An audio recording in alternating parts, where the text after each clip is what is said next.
Hey guys, how are we doing? It's Cryptoinsightuk here, bringing you back another YouTube video. Today we're going to be talking about CBDCs, central bank digital currencies. There's a lot of talk online about the negatives of CBDCs, but there's not a lot online where people give their perspective and actually go into what CBDCs are and just give more of a holistic background on CBDCs. So I'm going to try and do that for you today. So the topics we are going to cover today are: what is a CBDC and how does it differ from cash?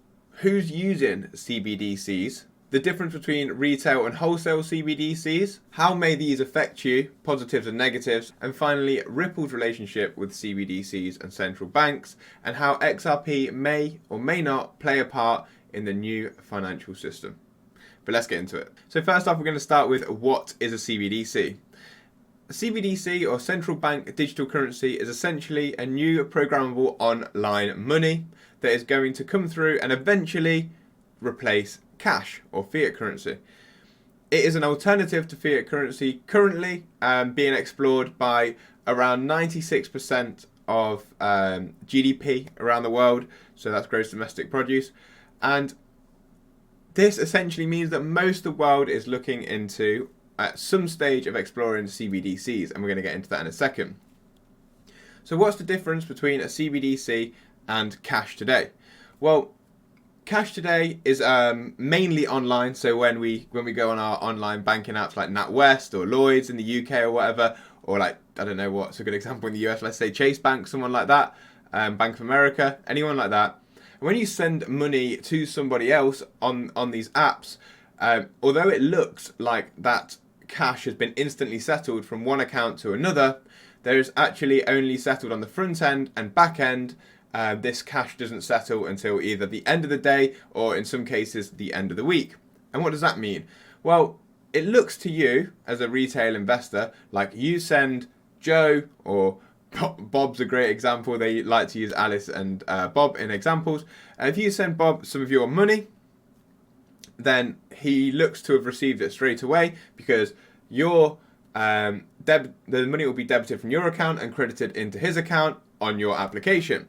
However, back end, meaning the actual settlement and the actual sending of that money, does not take place, as I said, until the end of the day. So you might be asking, well, what does that mean and why does this affect me? Well, what it means is when you actually send someone money, it doesn't change anything in their bank account apart from the numbers on a screen. The end of the week or the end of the day, depending on where they are, the central bank will come and bring the private banks together and the retail banks, and they will basically debit and credit each other the amount that has been transferred over the week or the day. And they'll say, for example, if we're using the UK, for example, NatWest to Lloyds this week, NatWest have paid Lloyds, NatWest customers have paid Lloyds customers, or the bank in general, £500 million, and Lloyds customers have paid NatWest customers £490 million. So Lloyds owe NatWest £10 million overall from that equation, and then they will make that transaction and settle it with the central bank of that country. So where does this differ with CBDCs? Well, if they introduce a CBDC system, central bank digital currency, this will have instant settlement, meaning that when you send that money from one place to another, it's instantly settled, so it does leave your account and it does credit their account instantly, and that's recorded on the blockchain. And that is one of the biggest differences between central bank digital currencies and fiat today. We cannot have atomic settlement in fiat currency because the technology basically does not exist, and that's one of the main things that blockchain and cryptocurrencies bring to the financial system, is like an indisputable ledger that provides final settlement and the transfer of value from one place to another. So this is a huge foundation for potential the future of our financial system. Now, what else can CBDCs do that fiat currencies can't do, apart from move value from one place to another and an instant settlement and without being edited and on an open blockchain so everyone can see what has happened? Well, CBDCs, as we've said, are programmable money. Right now we have fiat currency. This cash or fiat currency can be used, it's our method of assessing value. We would go to a shop or look for goods or services. We would exchange a certain amount of fiat currency in exchange for something that we perceive as equal value to the amount of fiat currency that we're exchanging. This would be very similar in CBDCs. However, there's some added benefits CBDCs can bring through. These added benefits may be things like specific tokens or digital currencies for specific areas. So you may have, for example, the energy pound for the bank from the Bank of England, or more specifically, if we use the recent energy problems that we've had in Europe for an example, and we'll just keep it to the UK because that's where I'm from and it's easy to make examples from there for me, we could say, okay, well, so-and-so household has a cap of £700 for a month of energy bills, and if it goes over that, we're going to credit your account with free energy tokens that you can pay the additional over the £700 energy bill for your month of January, and they can only be spent on energy bills specifically. So that is a way they can program money for household specific or customer specific accounts in a positive way, and an example of how we might use that in the future. Another thing that is very important to think about with CBDCs, and we talked about initially, is the instant settlement layer. Now with that, we can also have real-time payments. So what does this mean? Well, real-time payments is something we've never had as humans, essentially, and it means that we'll be paid in real time. Okay, and let's go into that a little bit deeper, meaning that currently, if you work a job, like let's say you work a 9 to 5, whatever it might be, let's take the example of a teacher. You're at school 9 to 5, Monday to Friday, and then at the end of the month, whatever day it might be, it might sometimes just like the last Thursday of the month, or sometimes the last day of the month, or last Friday, whatever, you get your pay packet for the amount of hours that you've worked in that month. Well, with real-time payment, you would actually be getting paid per second. So you would be actually able to see your bank account slowly going up and up and up for the amount of hours that you've worked in that month. Now, what this means for the future of finance, at the minute we don't know. Whether it will be implemented straight away, I probably doubt that it will be, but it's another option and something that may happen in the future. This will give us a completely new dimension to our financial system, because the velocity of money is going to be able to flow around the system a lot more easily. Now, the velocity of money is another thing that I want to get onto with CBDCs. The velocity of money is super important in financial systems in general, and one of the main issues, or a big problem that we have in financial system at the minute is demographics, meaning that the baby boomers amass and hold most of the world's wealth right now. Why is this the case? Well, because people are living longer. These people have amassed wealth over their life. They've seen their assets increase substantially throughout their life, and they've saved money into a retirement fund, a pension pot, to be able to keep them alive for a certain amount of time, and this money is then spent to enjoy their life after they have finished their working career. However, something that's changed and something that's very different now is with this extension on life, people are living longer, more healthily. The money that they've saved, they don't know how long will last them. Obviously, if the average lifespan 20 years ago was to 70 and now it's to 75, and they've saved enough money to, in their heads, live to 70 average lifespan, then now they need an extra 5 years amount of money, but they've already retired. So then what happens? Well, it leaves people more likely to spend less money, meaning that less money then circulates around the financial system, meaning that other companies, or it's not being spent into places, so people do not have access to this money. Where am I going with this?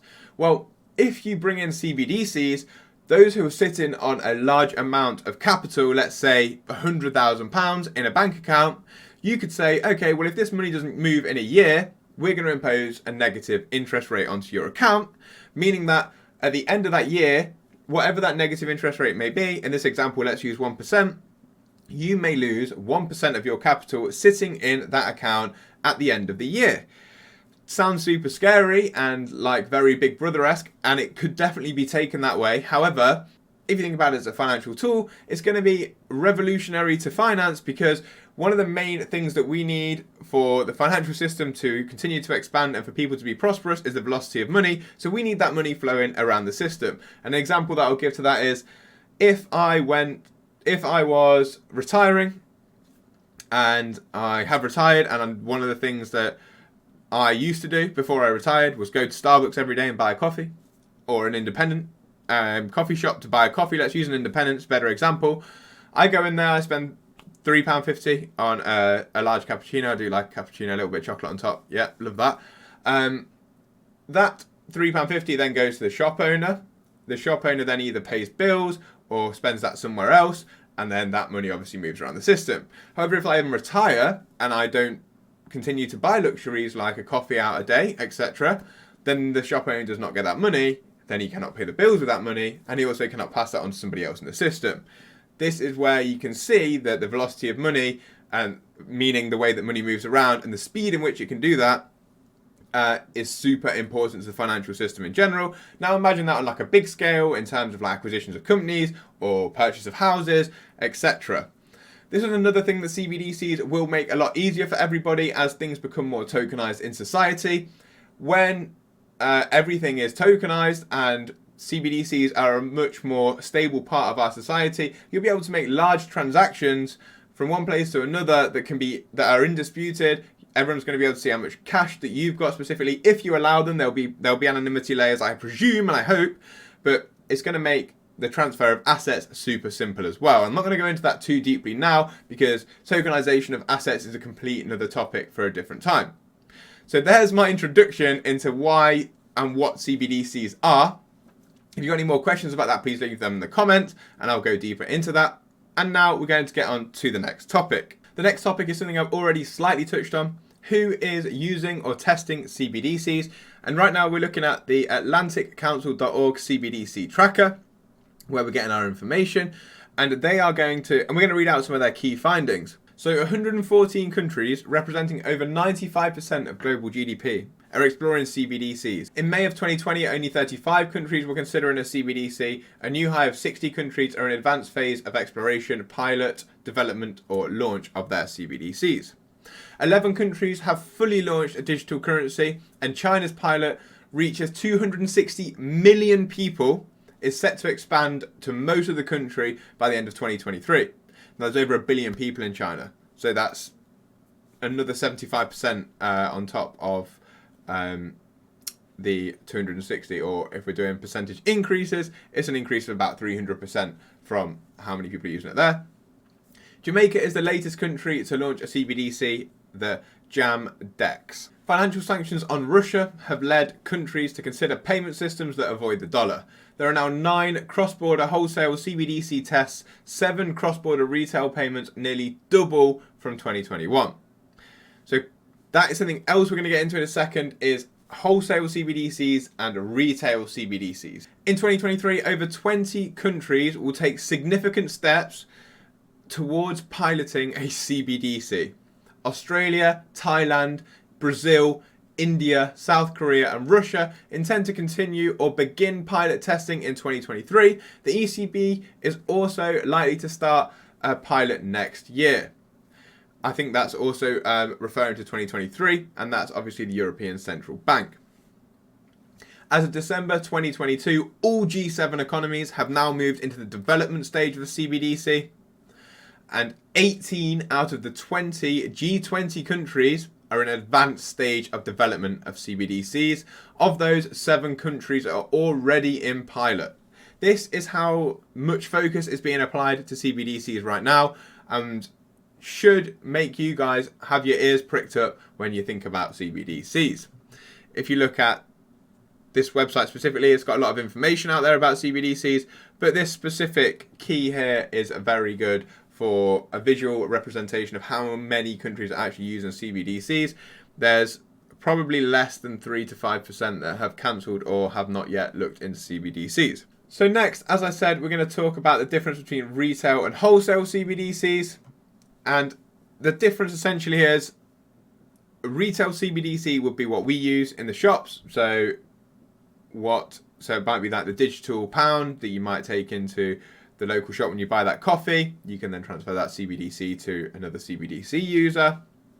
And a wholesale CBDC is more for institutions and central banks to be trading things like treasury bonds, derivatives, these sorts of things, and will not affect retail users in their day-to-day life. many G20 countries are very positive toward the use case of wholesale CBDCs and think that retail CBDCs will be a later integration.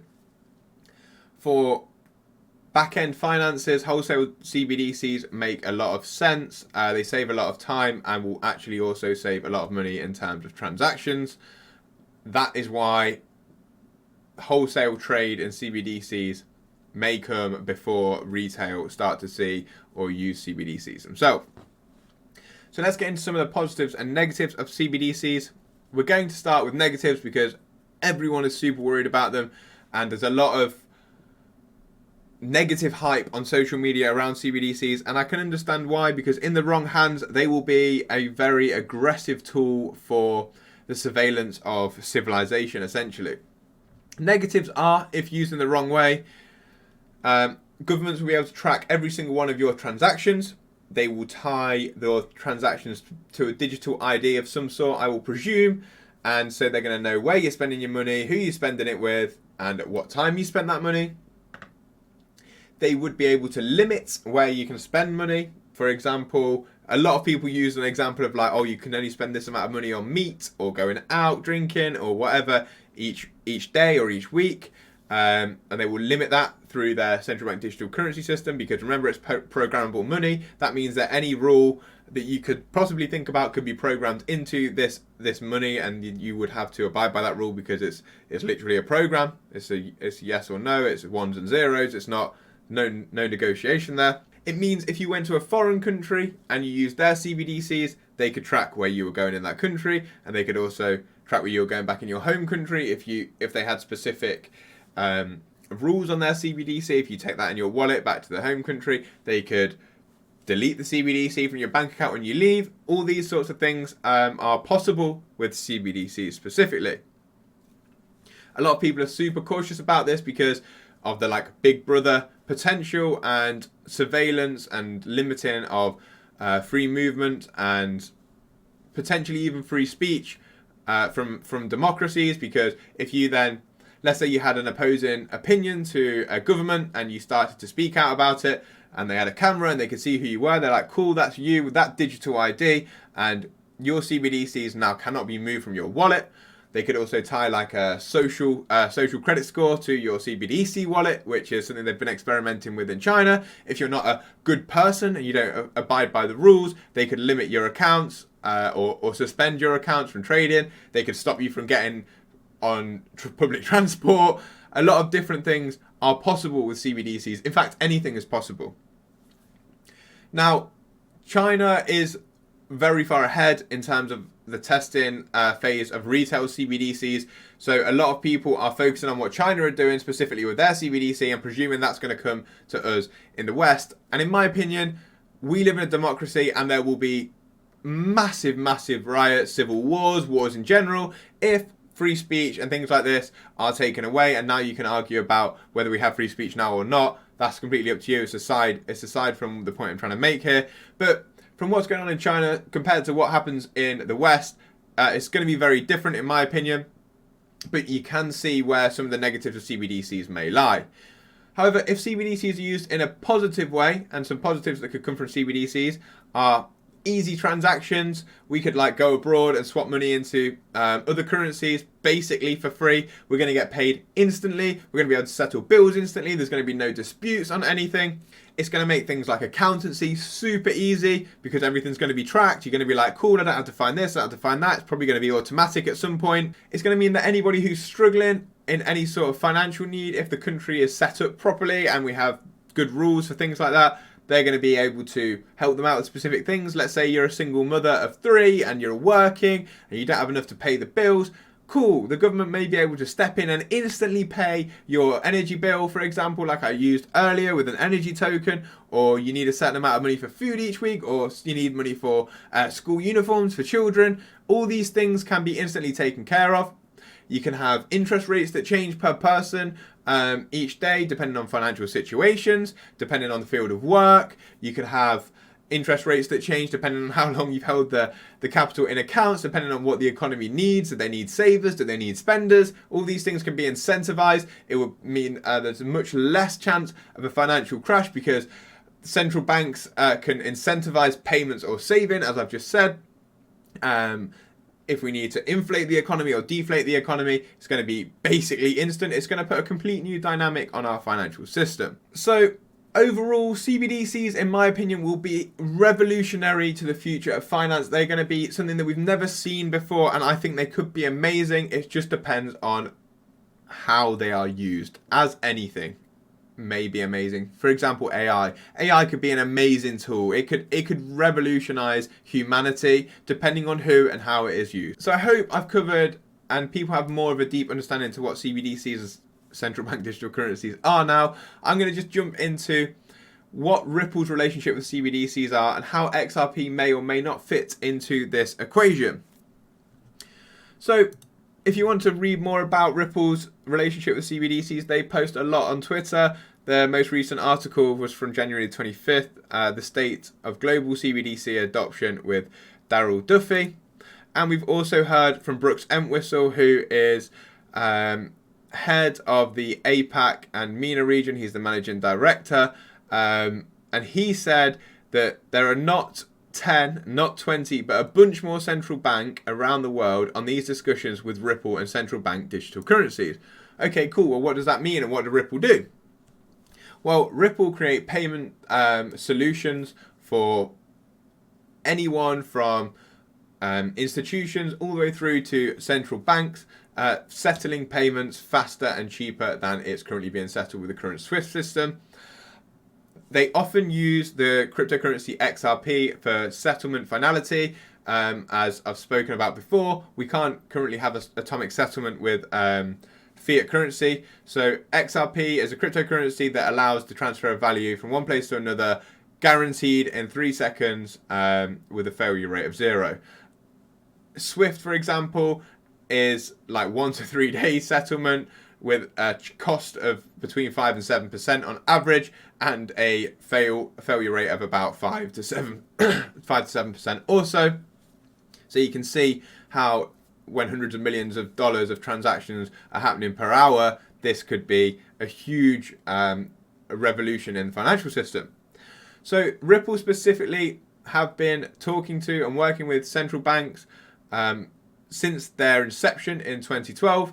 That's when they brought the idea of cross-border payments and settlements with a digital asset of XRP, and introduced their own systems such as RippleNet to aid with the current financial system and settlements that are happening there. So CBDCs will run on a ledger, and a ledger is essentially, if you imagine it as an Excel spreadsheet, so every single transaction that happens is just recorded on a spreadsheet, and that's basically how ledgers work. That's what they are. If we use wholesale CBDCs as an example, where would Ripple and XRP fit in specifically within the wholesale CBDC model?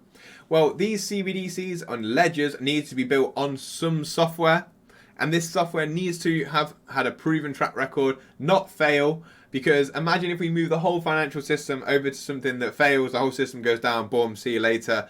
They need a lot of years of testing, obviously, to include this into a financial system. There would be pandemonia if we change financial systems and the financial system fail. So it's most likely, in my opinion, that the governments don't create their own system, their own blockchain. Instead, they use some private innovation that's proved to work and has worked over multiple years, with millions of transactions settled and millions of dollars in value moved from one place to another. And so far, it looks like Ripple are the world leaders in cross-border payments in terms of cryptocurrencies and central bank digital currencies. And where XRP would fit into this, I'm going to get onto that now. So Ripple have created a private solution on the XRP ledger that would allow central banks to issue their own currencies in a way that the public wouldn't be able to see all the transactions that were made by the central bank. It would allow them to issue, delete, have smart contracts that provide like interest or make things deflationary. all the things you might need for a monetary system to function properly. Ripple provide the solution. They go in and speak to central banks and say, cool, this is how things are going to work. This is what your options are. The central bank then say what their personal needs may be. For example, in the Republic of Palau, on Fridays, they have a ritual where if the breadwinner in the family gets paid, they go then to lend out money to different people. And when they've been working with Ripple, they've been asking Ripple to say, okay, cool, well, we want to still be able to do this with a central bank digital currency, but we want to have like a smart contract in place that says, I've lent 10, well, they actually use the US dollar, which is another story, because then this is the first government-backed stable coin, which is on the XRP ledger and officially announced.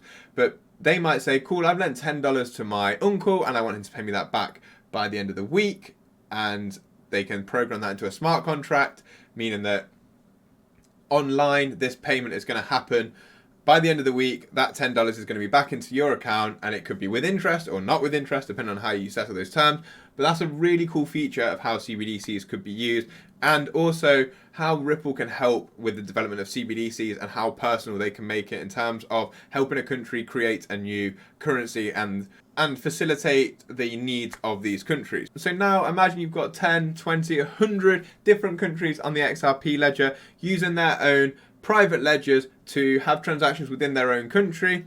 Cool, this sounds really good. And everyone's like, okay, so where's the need for XRP? So the suggested use case for XRP would be, these private ledgers still need some way to transact from one ledger to another. We're going to talk quickly about what Nostro and Vostro accounts are to give you an idea of how XRP may help this problem, and we're going to get into that now. So if a company in the UK wanted to send money to a company in Japan, well, we have an agreement with different countries around the world in the UK, and most countries in the world do this, pretty much all actually, where we're holding some Japanese yen in our central bank and they're holding some Great British pounds in their central bank. So if we wanted to make transactions, we would actually debit and credit these different accounts in the other central banks.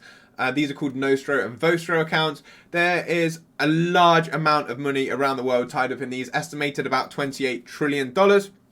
So with a CBDC, why would you want to have exactly the same problem? So if the Central Bank of Japan issued the digital yen, why would they want to hold digital pound in their bank account? It doesn't really solve a major problem, which is just having dormant capital from one country sitting in your account and having large balance sheets for no reason. So this is where XRP would potentially step in as a solution. You would be able to swap the digital yen through XRP into the digital pound instantly in 3 seconds. And different central banks around the world would use XRP as a liquidity finder for this transaction and this swap, or be holding XRP instead of inflating the circulating supply of the digital pound or the digital yen, or non-circulating supply if it's just sitting there in a dormant account waiting to be used. So in that way, it would save the global economy around $28 trillion to be doing something like this, or introduce a system similar to this. Other things that people speculate XRP may be used for is transferring other units of value that aren't necessarily currency. For example, if you have more value on the XRP ledger, it doesn't just have to be CBDCs. If it was like gold or derivatives contracts or housing or anything, it can swap those into different currencies, or it could swap that into, you could swap gold to oil through XRP, as the XRP ledger is in itself the first ever decentralized exchange. So this is how XRP may be used and implemented in the future of finance, essentially. It's super efficient and it's cheap. So that is why, with every transaction costing one drop, which is 0.501 XRP per transaction, you can see how it may aid in the new global financial system. Now, I don't want to go too much into that because I don't want to make this a video about XRP. If you've got any questions, please leave them in the comments. I've tried to give you a deep dive and I've basically just blurted my mind about CBDCs in this video. I hope it clears up a lot of potential misinformation. I don't think CBDCs in themselves are bad. I think that they could be brilliant for our financial system, and they're going to introduce the possibility for an unlimited amount of innovation in finance. Think about the internet, for example. Everyone was scared of the internet when it first came out, and everyone only really used it for sending emails from one place to another, just moving a message from one place to another online. And now look what we've got from the internet. What could happen if we have instant settlement and instant payments with finance? How is this going to change our financial economy for better or worse in the future? These are things that you've got to start thinking about. And a lot of people are against the idea of CBDCs because of the anonymity layer and or the non-anonymity layer and the potential control that it gives central banks. And it is not a bad thing to be wary of, and it's something you definitely need to be bringing up with your concerns with your government specifically, because we want to still have our own privacy, but we still need to advance as a civilization. A lot of people are scared of CBDCs and digital currency because they're scared of change. But in my opinion, whatever happens, they're coming because we can see the increase in testing. They don't test things for no reason, and most of the world doesn't test them at the same time. That is probably not going to be implemented, in my opinion. So they're probably coming. And then it just basically comes down to where you position yourself.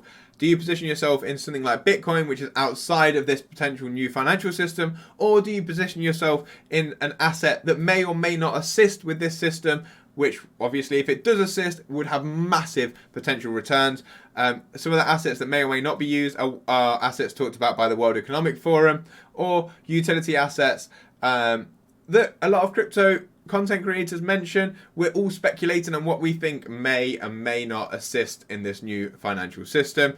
These assets may include ISO tokens, or like things like XRP, XLM, QNT, HBAR, Algorand, just different utility and payment based assets that are not yet used on a global scale. I know that Ripple's on-demand liquidity is used for settlement of SMEs and larger enterprises, and some central banks, as we already know and have talked about, are definitely building and testing on the XRP ledger. But once we start to see a lot of volume go through these different potential settlement options, this is when we may see price appreciation of cryptocurrencies that I've just mentioned. But do your research, guys. Have a look into what you think may assist with the new system, and ask me any questions that you may have. As I said, I hope I've cleared up a lot of queries with this video. I also hope you've enjoyed. If you did enjoy and you found it informative, please share it with a friend. And if you do enjoy longer form videos like this, then please let me know in the comments below. It's much appreciated. And I will speak to you on the next one. Peace up, A-Town down, as I would say.